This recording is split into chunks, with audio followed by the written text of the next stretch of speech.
Интеркултура, Интеркултура. Ова е уште едно издание на шорткастот Интеркултура.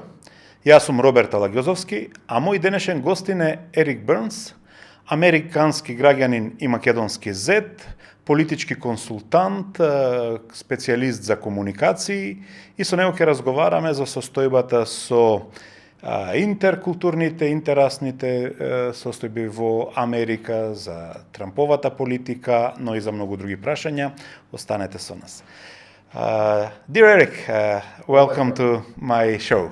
Great to see you again, and congratulations on the show. I think it's doing wonderfully. Thank you. Tell me, is this the last escalation in the American politics that we are now witnessing in this confrontation between Elon Musk and Donald Trump, or there is yet to come that we are not aware of? How do you see this? I think the one thing that we know about Donald Trump is that he is what we would say in the States, Captain Chaos. So I think we should expect more chaos going forward, and I don't know that this fight is going to resolve itself anytime soon. I mean, you almost have a situation, unlike any situation Trump has had before. I mean, if you think back to his first term, or even, God, it feels like he's been in office for years, but, it's only been a few months. People coming in, people coming out, he loves to fire people. But now he and Elon Musk, the fact that they're fighting, I mean, you have the richest man in the world versus what Americans would say is the most powerful man in the world. Now, whether that's true or not, maybe for a time it's true. And I think it's going to be very different. And I think it's going to go on for quite a while. Elon Musk spent several $100 million to help get Donald Trump elected. He's the second most popular Republican in the MAGA movement, MAGA being the new Republican Party that doesn't resemble the old Republican Party at all. And he's the richest man in the world. And he has, $38 billion in contracts with NASA and with other government agencies. He developed Starlink, or he and his teams did. So to a large degree, especially with a new space race, Elon Musk has a lot of cards to play, but so does Donald Trump. And, this was kind of like a marriage made in hell, with these two guys. And I think a lot of my friends, I incorrectly predicted that Trump and Musk were too intertwined to ever really have a big fight. A lot of other people, I think, who are closer to it, who are in the States and who are talking to the Trump people and the Musk people, have seen this coming for some time. Donald Trump doesn't like anybody to get, in his way, and Elon Musk doesn't either. They're very similar types of individuals. Does this breakup in an absurd or funny way helps rebuild what Trump and Musk has ruined so far, regardless to the American values, American way of think, or is it only putting more to the chaos? Well, that's a great question, because it is funny, and I think a lot of people are having, schadenfreude and really enjoying watching this blow apart. But I think there's also, and I'm talking about my friends in the States, in the United States, and perhaps here as well. But people are scared too. I mean, they're nervous. I mean, it's. I don't think it helps. It doesn't help. But I don't know that anything that this administration is trying to do helps. DOGE, the Department of Government Efficiency, as it was called, that Elon Musk was running, was in my, I've spent 30 years working in politics and government. I've worked in Congress. It's a disaster. It was an absolute disaster. I mean, just let's take something that matters here, U.S. aid. And, the evisceration of U.S. aid around the world is devastating for, America. And there are so many other things. I mean, they've gone through, Elon Musk guys went through and they destroyed department after department, whether it's Medicaid, whether it's, you name an agency in the U.S. federal government, and they've taken big chunks out of it. They've fired people indiscriminately. The Federal Aviation Administration, they're putting 22-year-old kids in charge of federal agencies.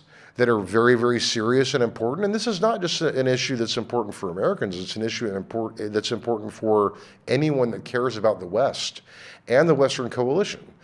Donald Trump has done his best, separately from, Doge, to also, as we all know, make the relationships between our oldest and most important allies very, very difficult and very tense and very fraught. Having in mind that he is more like a tornado who is just passing through, regardless to the devastation he made at the first glance, usually this tornado passes very fast and the things will be recovered again. Do you think that Trump era would end soon, would end fast, and then it will be easy to rebuild? It's not going to be easy to rebuild. They've already done so much damage. They have done systemic damage that we will feel in the United States at least, and I think around the world, for 20 years. They've already done so much damage because the cutting, you think about Elon Musk with the chainsaw, right, on stage. The damage that they did just with all of the mass firings, it affects global politics. It affects the world order. And so I don't think this is going to be easily recovered from. And I don't think, unless something happens, which, my God, you have to wake up every day and think, what's going to happen today? I don't see anything happening immediately that's going to stop Donald Trump from continuing to disrupt, what we all consider to be, normal alliances with, or normal alliances, or normal actions, on behalf, and what people expect from the U.S. government, whether they be Americans or people abroad. Well, yes, the U.S. was the leader of the free world, of the so-called first world.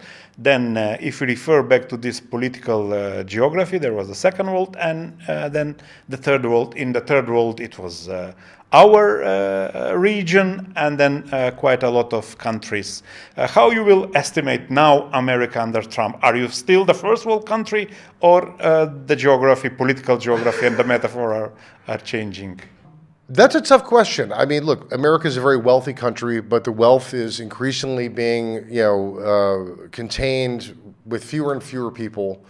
There are a lot of very poor people in America who are struggling, and it's become very expensive. I mean, this inflation problem that we've had since COVID that Trump had promised to, stop has only gotten worse.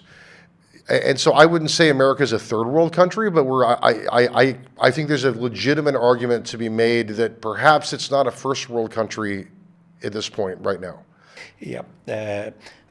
Do you envisage that this relationship with Russia will develop to a kind of alliance in a way under Trump? And then how you are going, what do you think will happen with China, which on the other side it's part of another alliance, the Global South and the BRICS and so on? Well, look, I've never understood, why Trump wants to alienate Xi, and I do understand because of their concerns about Taiwan and production and resources and the economies of the future. But Richard Nixon long ago established a great relationship with China, between China and the United States. And Trump, and I think that despite Chinese aggression in a lot of areas, and they are the biggest superpower other than the United States, not Russia, is troublesome. But I think that Xi is relatively rational, and the Chinese and the Americans are so intertwined economically.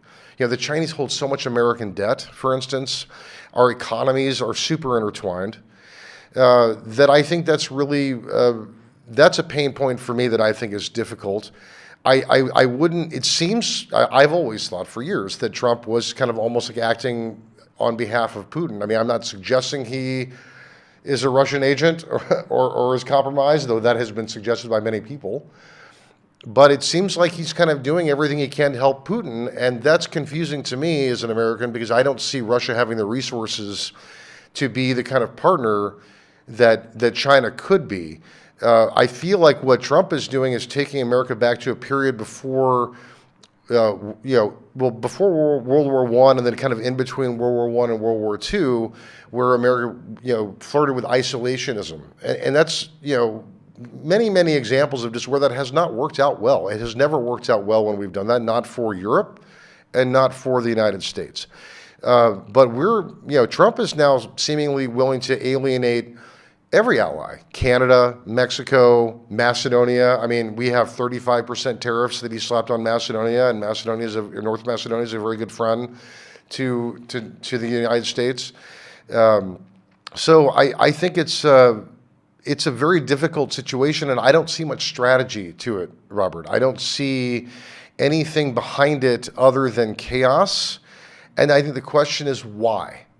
Why is this chaos happening? Why is it every time you turn on the news in the morning, there's a new tariff, they've taken tariffs down.